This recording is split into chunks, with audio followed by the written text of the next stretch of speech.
Welcome to the Book-Ass NerdCast. I'm your host, TremorDeth, and here we always wonder about the size of the Incredible Hulk's penis. Yes, what parts of him actually grow and get green? Well, I'm assuming all of his parts are green, but I'm assuming his John just gets huge. Which makes you wonder, when he was the Professor Hulk, how he and Betty got it on. Of course, that also brings up the eternal question of Lois Lane just getting a shotgun through the top of her head when Superman blows his load, but I'm getting off course. Today, we're going to touch on the interview, because I actually saw it. And then we're going to touch on The Hobbit, Battle of the Five Armies, which I actually also saw. I saw that last week. I didn't get around to talking about it till this week, because I really wanted to talk about Halo last week. I hope you guys enjoyed that episode. I played a bit more of those two games. I beat Halo 2 Anniversary finally. I've already talked about that, so don't. First things first, any new news about anything? There's gonna be an Ant-Man trailer soon. They had the ant-sized version, which you couldn't see on YouTube, announcement that's gonna be on the Agent Carter premiere. I don't know if this point they've shown it or not. I know IGN had an article about the review, but I don't know if it's out to everybody yet. I didn't check Hulu or anything before recording this, but I haven't seen that, so news Ant-Man trailer coming soon if it's not already out. That's really it. I mean, I guess there's not a lot going on right now, movie-wise or video game-wise. Oh, I guess this happened during the Halo 5 beta announcement, but I'll go ahead and touch on it. There's going to be 3 versions of Halo 5 Guardians. One will be your standard version. One will be a version that has a bunch of digital extras that's $100, which is the one I pre-ordered, but I'm probably going to upgrade mine to the $250 version. But I don't know when I'm going to do that, so we'll see if I do it in time. I just didn't have the cash to do that, and I probably shouldn't have done the $100 one, but fuck it. There's the first fuck of the Nerdcast. There's a $250 version that has a giant ass statue. I don't know the specific dimensions of the statue. I'm probably going to try to get that. We'll see what happens. I had some financial shit go down with my AdWords account, and I spent too much money advertising accidentally, which wasn't even for this Nerdcast. It was for my book series. So hopefully I sold some books. I didn't see any spike in sales, so that sucks. But I found I had some money stored in some other places, so it's okay. It's not a big deal. So, the interview. What do I think of the interview? I thought it was pretty fucking funny. I heard some. I guess everybody thought it was going to be the best movie in the world because of all the hype around the North Korea hacking thing and Sony and all of that jazz. So I guess everybody was just like, fuck this movie. It's not that great. Fuck it. It's balls. It's not balls. I was laughing watching that more than I was laughing watching Dumb and Dumber 2, and I loved the first Dumb and Dumber. And I'm not saying Dumb and Dumber 2's awful movie or anything. It's just not as good as the original. It's no Dumb and Dumber garbage. None of that. The interview, I was just laughing the whole time. Like, they had really fast-hitting, funny jokes, and maybe I'm just barely young enough to be down with that type of comedy. I mean, I really enjoy Knocked Up. Knocked Up's one of my favorite comedies of all time. If you don't like Knocked Up or Zack and Miri make a porno or anything, you're probably on the wrong fucking Nerdcast. But that's okay. Maybe I'll talk about some video games you like. The interview is about a producer who went through journalism school who's a little upset that his TV show, which stars James Franco, and Seth Rogen's a producer, isn't as high profile as one of his friends that produces 60 Minutes.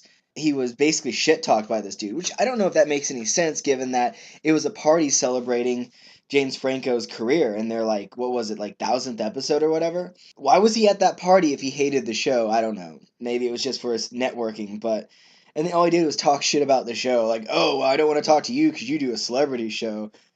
I've known people like that, though. I've known people that, and I'm not doing the worst off out of everybody in my class.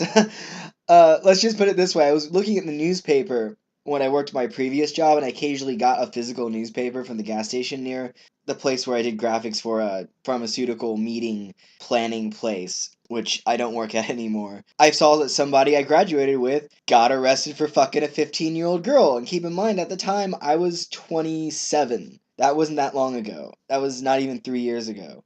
I was 27, and this dude was a year older than me because I was young for my class. I graduated when I was 17. And this dude was around 28 probably, fucking a 15-year-old. and he was graduated with me. So that guy's doing the worst.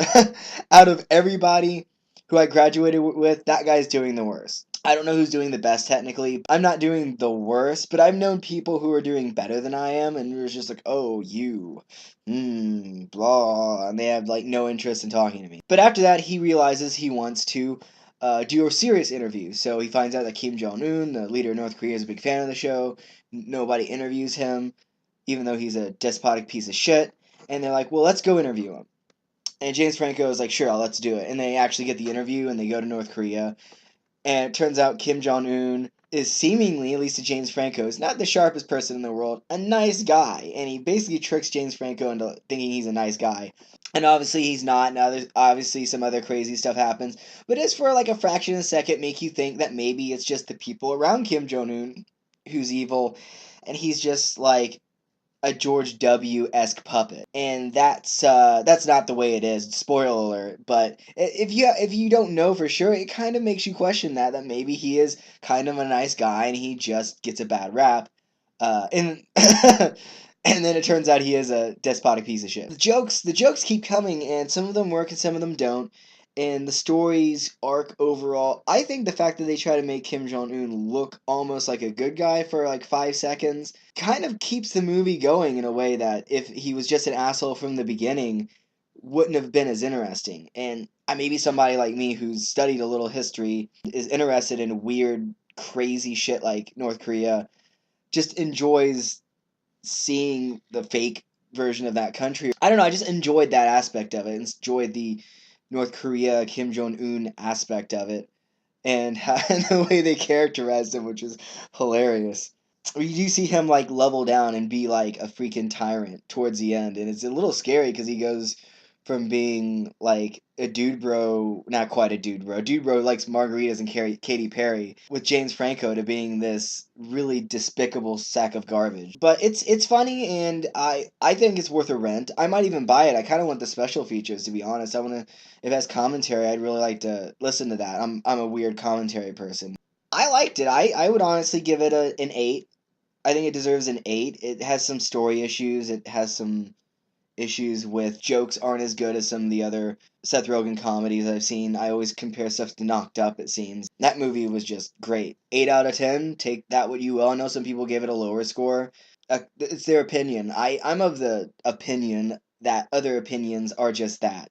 Some people like movies. Some people don't. John Carpenter's The Thing got really shitty reviews when it came out. Ghost Rider 2 got a good review from IGN, not ripping on IGN. That guy seemed to enjoy the movie, and I didn't see the movie in theaters. I still haven't seen it all the way through. It was playing in the hospital room when my wife was had just given birth to our first child, but I wasn't watching it very much. Then I just caught like a few seconds here and there, and I saw a Nostalgia Critics review on it. So I honestly don't know why he would give it an 8, but maybe I just need to watch the whole thing through. I don't know. Everyone else seems to think it's garbage, including friends of mine who liked the first movie. So, off topic. So the next thing is The Hobbit: Battle of the Five Armies. I gave my opinion on the first two movies in the first NerdCast, if you go back and listen to that. And I thought that the first Hobbit movie was a bit of a mixed bag, even though I really liked some of the goofier parts of it. Like, all the stuff in the beginning, I really like. I really like all the stuff with the dwarves, interrupting his night and all of that, and I like it. It's like the book. Of course, they mix that with, like, battles and stuff like that. The second movie is much more in line with Lord of the Rings. It gets some of that goofiness out of the way. And I really enjoy the second one. I really like Desolation of Smaug. Battle of the Five Armies is probably as good as Smaug, even though Smaug's not in it very much. The battles are done really well. I like to see the elves line up, and they did a little bit of that in Fellowship of the Ring, the first Lord of the Rings movie, where you see the elves fight Sauron's forces at the beginning. But seeing them form up and move out of the way, like in uniform uniformly move out of the way for their archers to come forward, their archers to sink backward. It was really interesting to watch that and see how well trained they are. You see a little bit of that in Fellowship, but you don't see an army of elves full on do anything for the rest of those movies because the elves are just like, we're going to go away because we can't face Sauron or something. So the premise of the movie is Smaug left to destroy Lake Town after being covered in molten gold by the dwarves and being just pissed off out of his mind. And blames Lake Town and sees that as the quickest way to exact his rage and revenge. And he does. Lake Town's just ashes by the time he's done. If you haven't read the books or seen the movie, oh, it's really hard to talk about what happens to Smaug because it happens before the credits. It happens before it says Battle of the Five Armies. So it's really hard to talk about that. For what Smaug does in it, I was afraid he wasn't going to talk at first. I was like, oh man, he's just doing roars and fire and they're just going to end his part in it without having him talk. And then he cumberbatches it up and talks, and it's great as it was in the first movie. It's just very short. That whole scene's done really well. The beginning of it's perfect, I think. And then you get into the other players in the world, the humans who need money that they were promised from Thorin to rebuild Dale, because Lake Town's gone. Dale was a city that the dragon attacked before and people were too afraid to live in. Now that Smaug wasn't in the movie any longer, I keep using that term like it's any secret, but just in case, now that Smaug is no longer on screen, as you will, they're not afraid to go back to Dale. But they need money to rebuild. They don't have any food. Most of their wealth was destroyed, and Thorin promised them riches, a cut of the riches for letting them have their equipment and whatnot.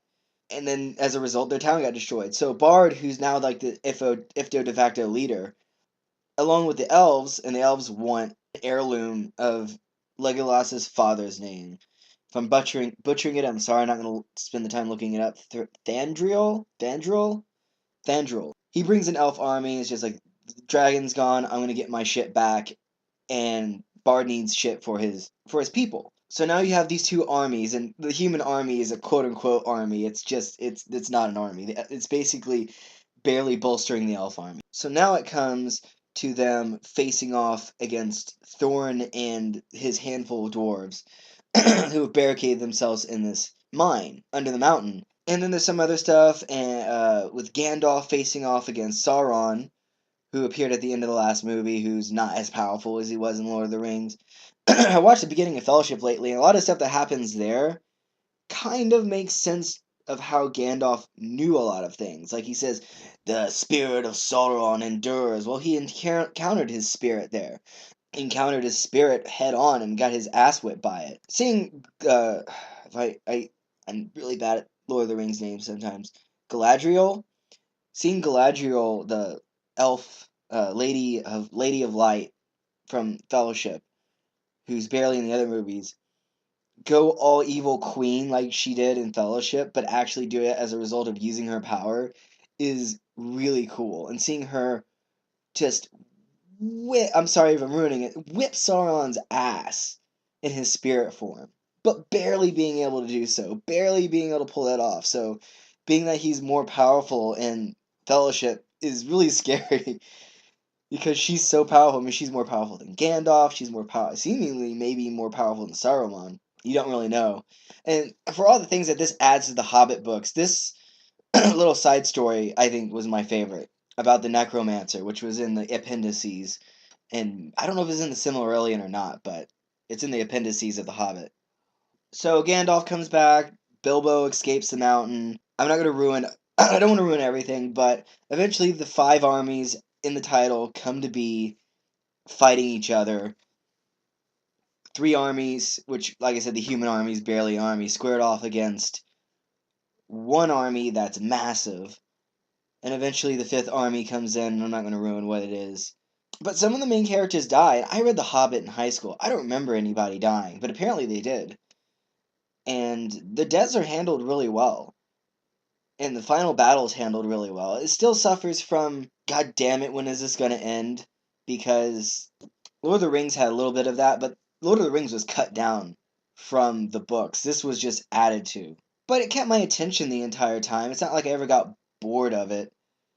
I felt like the chase with Smaug the last time I watched that, maybe it's because it's the extended version, I started nodding off a little bit. I was like, oh wow, this is really long, and there's a lot. I mean, it's action-packed and everything, but it goes on for a really long time. So, this isn't as bad because you're going back and forth between what Legolas is doing, and Gandalf is doing, and Bilbo is doing, and Thorin is doing. and Bard is doing. I mean, there's a lot of stuff going on, so it keeps your attention more or less. Bjorn comes back, not to ruin that, but I really wish he had a bigger role in it. It kind of is irritating that it didn't explain why he showed up. It didn't explain. I mean, I guess if you watch the extended version, he tells Gandalf, if this power rises again, I would like to know. And this army was sent technically by Sauron, and he wanted to fight against it, and he hated orcs, and there was a whole army of orcs. So yeah, I guess if Gandalf said, "Hey, you want to kill some orcs, dog? Here you go, bear." I bet in the extended edition they have a little talk with Beorn, like, "Thank you for your assistance." He's like, "I've got a bear dick downstairs." They're like, "That's very interesting." So overall, what did I think of The Hobbit? Battle of the Five Armies. It's good. I think Desolation of Smaug is still the best overall because of the different locations and everything. But Battle of the Five Armies is probably a little bit better than An Unexpected Journey. Maybe just a little, as far as consistency goes. I think I like the journey in An Unexpected, well, Journey more, but I like the fighting in Five Armies better, and I think I'm not so sure which character development I like more. I find Bard becoming a leader really interesting. I find Thorin struggling with his greed a little interesting, though even that was handled a little ham-handedly. I'd rather than him having some weird gold sinking vision. I'd rather have him actually do something so awful and terrible that he realizes how much he's changed and then struggling with it. And that didn't really necessarily happen. He basically was just awful and then thought to himself and then realized how awful it'd been overall and then kind of like how Frodo almost like cut Sam's throat in Lord and Fellowship or not Fellowship and Return of the King, I guess it was. I'm not sure. I think it was Return of the King where Frodo almost killed Sam. He's like, "It's your Sam." If he had done something like that, that would have been more interesting. The one thing I can say about these movies, though, is the character of Bilbo is so much more interesting than Frodo. And it is. Frodo does evolve and go on this journey and is tortured and turned into a different person and has to struggle with whether he's going to become like Gollum or not. That's interesting, but I like Bilbo going against his boring nature and becoming an adventurer. It's I think it's more of an interesting arc. And it kind of sucks that even though the movies are called The Hobbit, a lot of the focus isn't on him. Not to say that the focus being off of him is bad all the time. It's not. It's just I wish it was on him a little bit more. But that's just because they stretched the movies out, and they probably should have gone with two movies. Two movies would have been perfect. Three is too. It's too much. It's just too much, and you could say too much of a good thing, but it's not too much of a good thing. It needs to be tightened up. And I love extended editions. I will watch all the extended editions. I mean, I've already watched two of them, but when the Five Armies extended edition comes out, I will be buying that, and I'll be watching that, and I'll watch it a lot. I'll probably go through all six movies at some point. Imagine that as a marathon, all six Lord of the Rings movies, which would be more enjoyable than the Star Wars six movies as they are now. So, and that might bring me my next thing I kind of want to just barely touch on. Before I do that, Hobbit, Battle of Five Armies, it's worth seeing. It's worth seeing in theaters. I saw it in IMAX 3D. I don't know if you don't have the money for that, you don't have to, but it's nice. IMAX is always nice. Even if it's not in 3D, I always enjoy it whenever I can get the money to go see it. It's usually for big movies, but yeah, go see it. You won't be disappointed. Not like recently I okay, I'll get to the Star Wars prequels in a second. I really wanted to talk about how other people perceive the Hobbit movies, and I did this a little bit in the first episode. But recently I listened to IGN Nintendo voice chat, and I can't think it was Brian or Pear. I can't remember which one was really talking about the Hobbit movies. I think it was Pear. And he was talking about how they're good movies. He said they're 7 out of 10. I think they're about 8.5, between 8 and 8.5. Honestly, I enjoy them more than he did, probably. I admit their flaws, but. And he was talking about them in a critical but fair way and about what he liked, what he didn't like, blah, blah, blah, blah, blah. And it reminded me of that Joystick podcast. And I don't, like I said, I don't want to bitch about other people's podcasts, but this is I keep coming back to Joystick because one person on the podcast always says something that pisses me off. I don't know her name. I don't know it off the top of my head. Go listen to their Shadow of Mordor episode. It was a couple months ago. People need to stop trying to convince us that they're good. That was what she said. Those Hobbit movies are awful. People should stop trying to convince us that they're good. Awful? Awful? Star Wars Episode 1 is awful. Mostly. Excluding, like, 2 redeeming things, but it's not enough to make it. Like, I went and saw Star Wars Episode 1 in theaters in 3D for other reasons, and I'll get to that. And just to hear, I think it was Pear, on IGN Nintendo Voice Chat talk about it in a positive light was just refreshing. I would like to see those two in a room together. Because it's like, this isn't Troll 2, which is bad in a good way. This isn't The Room. The Room is an awful movie. It's not so awful that it's fun to watch. It's fucking painful to watch. Birdemic is awful. Howling 4, which I watched half of recently, and I stopped watching it because nothing happened in the first half of the fucking movie. That's awful in a bad way. Howling 3, on the other hand, is awful in a good way. Maybe even on purpose. These movies aren't awful. Are they as good as Lord of the Rings? No, fuck no. But they're decent to watch. They're fun to watch. I like watching them a lot. I like the characters, I like the effects, I like the journey, I like all of that. They have more flaws than Lord of the Rings, but they're not awful. I feel like she's just saying that to be sensationalist and to get clicks. Like, I have to say something controversial, hot movies suck, comment on that. And I just feel like that's it. And I feel like Pear, who probably wouldn't have said that even if he was on a smaller podcast, IGN doesn't need the clicks. IGN's ballin' right now. Not the dwarf in The Hobbit, but ballin' as in like a gangster who makes a lot of money rapping about stuff. Ballin'. They don't need to be sensationalists. So yeah, watching the 6 Lord of the Rings movies would be quite the feat as far as time goes, but as far as quality goes, it'd be a good time. It would take a whole fucking day, but like being up for like 16 hours, but you could do it. Star Wars 6 movie marathon would be hard. In what order to watch them in? Because a lot of people say you should watch. Some people would say you should only watch the original 3 movies in their original format. I plan to watch them in the original format once I get a hold of them, because I only have them on VHS and I don't have a VHS player. And I bought the Star Wars trilogy when it was first released on DVD, altered, and I never got around to getting the unaltered versions, which I will get at some point, as well as the Blu-ray 6-disc collection at some point. That being said, probably before the new movie comes out, I'll do that. How do you conduct a Star Wars marathon nowadays? I think most people want to just throw out the special editions. I used to really like them, but that was when I was in barely high school. And I was like, look at this, it's CG and it's new, and the CG gets old pretty quickly, and even though they improved on some stuff in the DVD version, it doesn't belong. It doesn't fit. It doesn't feel right. I say watch the original versions. If you like watching the special editions, more power to you. I don't have any critique for that because I used to be that type of guy. Maybe it's because I haven't seen the original version in so long that I just really, really want to watch it without all the fluff added to it. It wasn't the way it was originally meant to be. It was when George Lucas was less of a businessman and more of a visionary. Fuck it.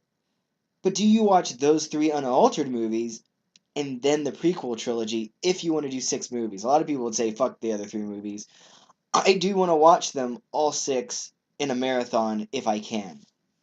But what order do you do them in? I'm going to go give my personal opinion. I know Susan, my friend Susan, would disagree because we had a conversation about this. I think you should watch them in chronological order. I think that you should watch episode 1 through 6. Now, hear me out. A lot of people. Now, if you're showing your kid this for the first time, this is the first time they're watching them all the way through, all means, watch the original version, watch 4, 5, and 6. Don't touch the prequels until after you've gotten those done. But if you've seen the movies before and you're just doing a marathon for marathon's sake, do you honestly want to sit through 3 of the greatest movies ever made to watch 2 of the meh-ist movies ever made with one of the worst movies ever made? Story-wise speaking, I will give credit to the visual effects people who were given the job that they were given. those movies look decent visually. It's just the story, especially the first one, or lack of, is... Oh, I don't know if I'm going to get to that in this podcast, but we'll see. Or NerdCast. So, do you really want to sit through those three movies after sitting through the original trilogy?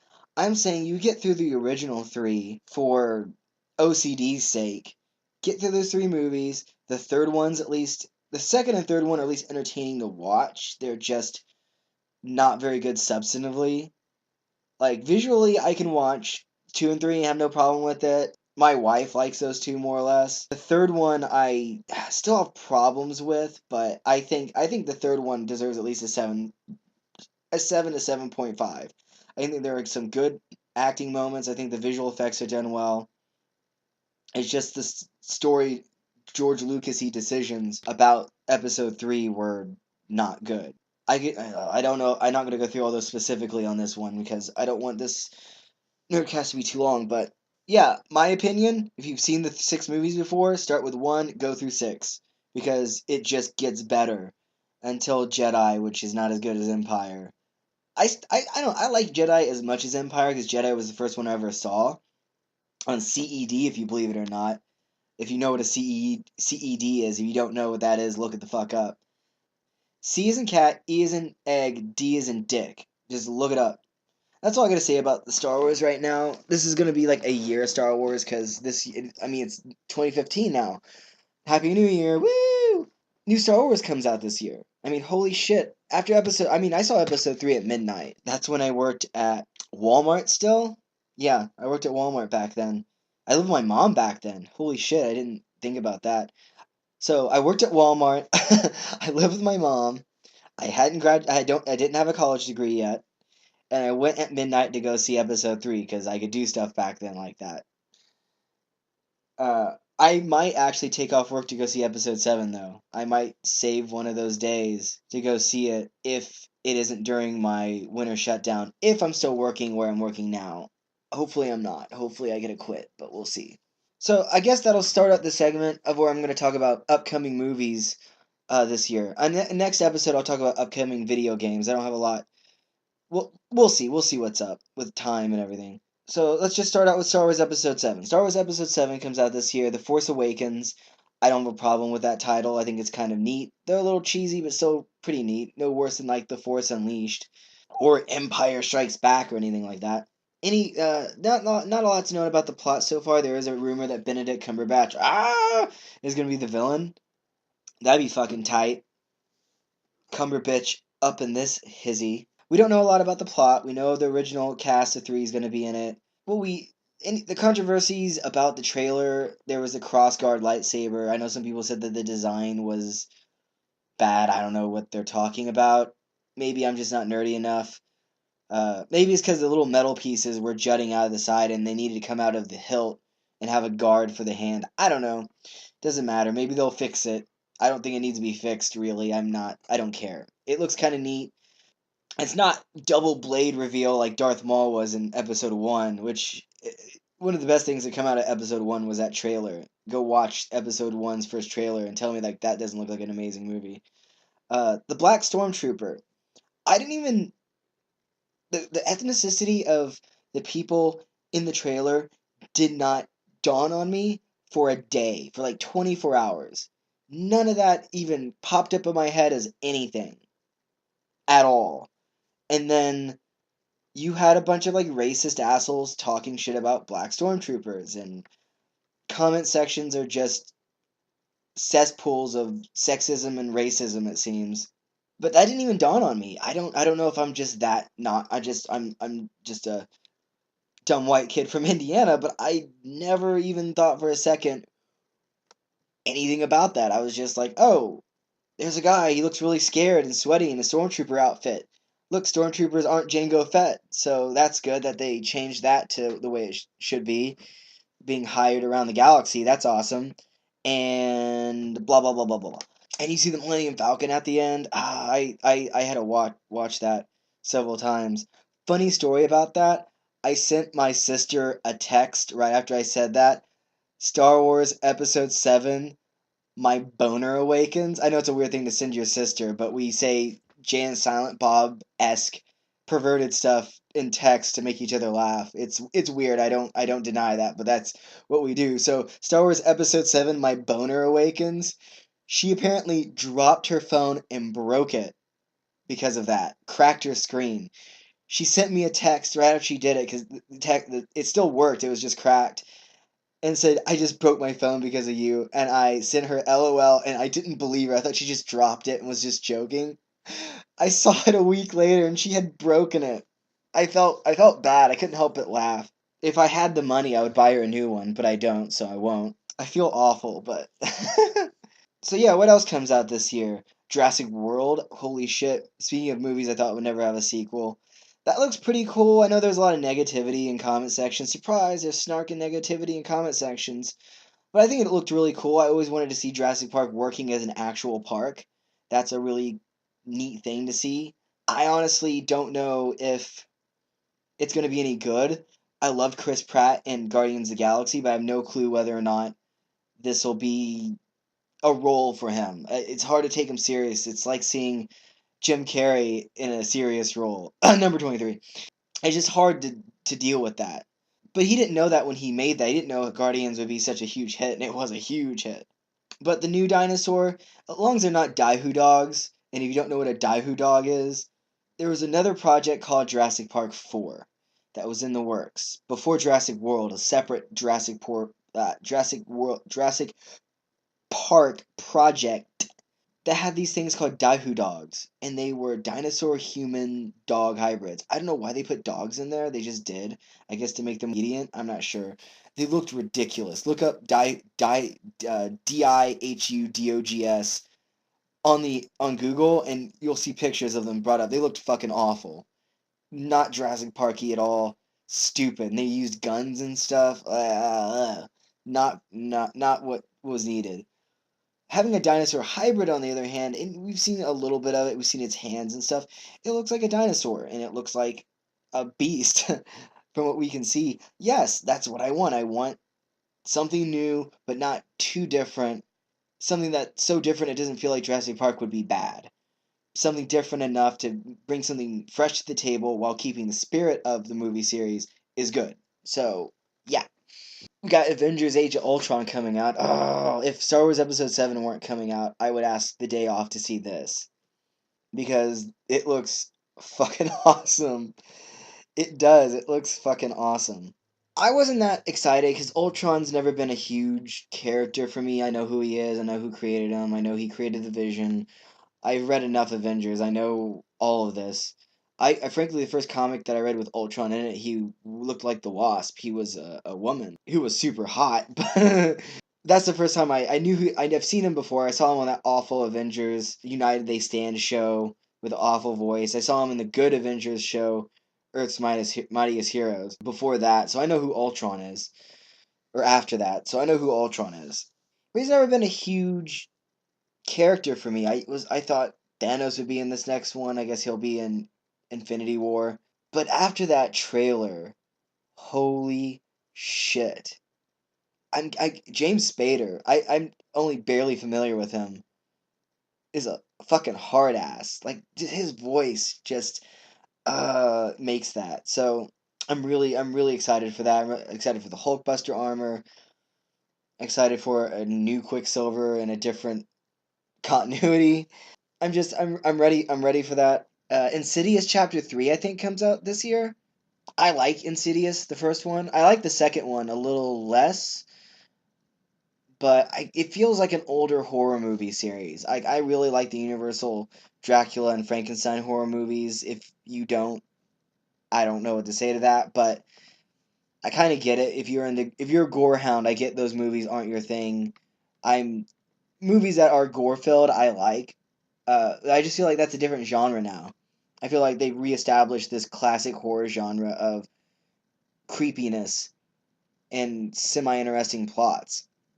I think Insidious does that. I think Sinister did that better, but I think Insidious does a good job at that. And Chapter 3 is a prequel. I've written about this a little bit on my Examiner feed. I'm looking forward to it. I'll see it the weekend it comes out. But I don't know what else to say about it. I hope the lipstick demon comes back, but I don't think it will.